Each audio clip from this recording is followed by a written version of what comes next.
तलबा और तालबात 5 किस्म के काम अगर अपनी तालीम हासिल करने के साथ साथ कर लेंगे तो वो हर फील्ड में सक्सेसफुल रहेंगे। जाहिर सी बात है कि प्रैक्टिकल लाइफ में जाना है।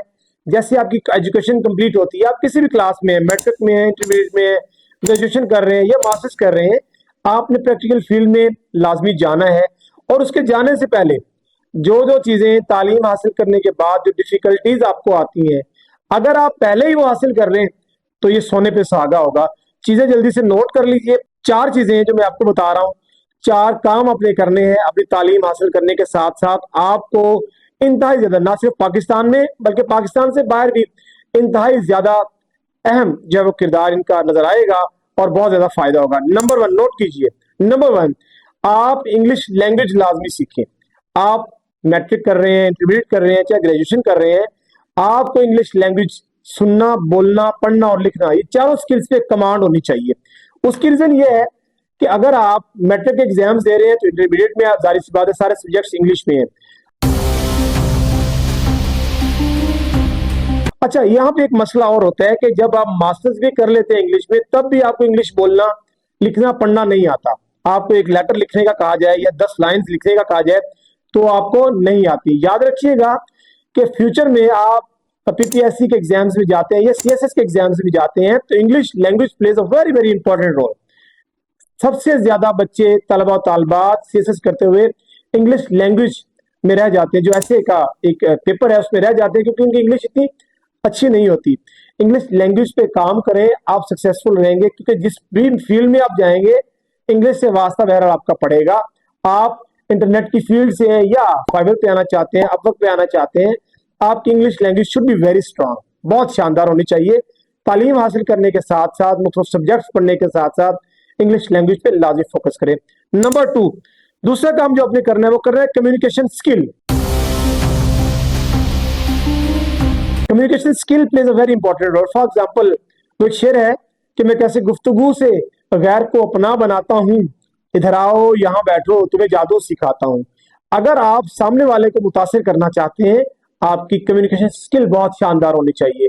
अगर आप किसी इंटरव्यू में आप अपीयर होते हैं, इंटरव्यू में जाते हुए आप बोलते हैं, गुफ्तगू करते हैं, आपको बोलना आता है, तो यकीनी तौर पर सामने वाला बंदा आपसे मुतासिर होगा और आपको फुल मार्क्स देगा और आप पास होंगे। Number 3, dressing. आपको अगर फर्ज करते हैं आपको कोई इंटरव्यू देने जाना है, ड्रेसिंग पहनने का आपको कोई पता नहीं है, आपने नीचे शूज पहने हुए हैं, नीले कलर की आपने जीन्स पहनी हुई है और ऑरेंज कलर की शर्ट पहनी हुई है, तो इंटरव्यू लेने वाला देखेगा कि भाई कहां से उठ के आ गए हो, क्या आपको ड्रेस कोड का कुछ पता नहीं है।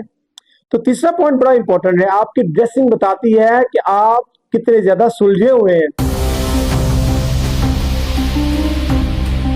आप बहुत पढ़े लिखे हैं, आपने पीएचडी कर रखी है, एमफिल कर रखा है, प्रैक्टिस भी बहुत, एक्सपीरियंस भी आपका बहुत है, बट आपको ड्रेसिंग पहनने का कोई तरीका नहीं आता, किसी पैटर्न का नहीं पता, ऐसे आप उनके पास चले गए हैं तो आपको रिजेक्ट कर दिया जाएगा। आप किसी प्रोग्राम में भी चले गए हैं, dressing plays a very important role. मैं बार बार कह रहा हूं कि ये वो चीज है जो आपकी पर्सनैलिटी को 4 चांद लगाती है।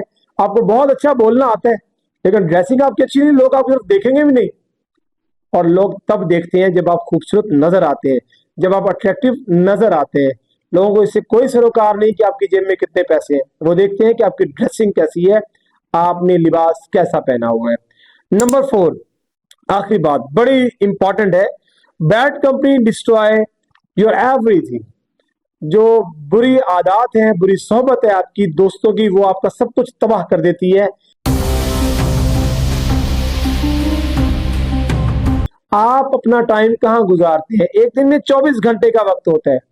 24 घंटे में से अगर आप 10 घंटे बाहर रहते हैं या 12 घंटे बाहर रहते हैं, आप 12 घंटे कहां गुजारते हैं? This is the major thing, the most important thing. क्योंकि जिस तरह के लोगों के साथ आपका उठना बैठना है, उसी तरह के लोगों के तरह आप बन जाएंगे। आप ना चाहते हुए वो सोचेंगे, ना चाहते हुए वो ख्याल करेंगे, जो वो सोचते हैं, जो वो करते हैं।